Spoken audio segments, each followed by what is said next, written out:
So for today, I'm going to teach you on how to remove clothes from your default clothing avatar on Roblox. So first, you need to log in your Roblox on your web browser or your application, and after that, you will navigate to the three sections which is right here, and you just have to click on the avatar section. Once you're in, just simply go to the recent and make sure that it is set on the all section and remove all the wearables or the clothes that you are currently wearing. And after that, head over to the head and body and go to the skin tone. Once you go to the skin tone, make sure that you are set on the skin tone that is a default or for example in white or gray. After that, you may see the advanced section right here.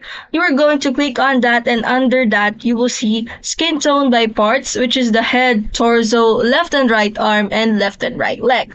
Make sure that you toggle or choose the correct color that matches your skin tone so that it will manipulate or it will do the logic that once it is matched with the skin color or skin tone, it will actually look like you're not wearing any clothes on your avatar.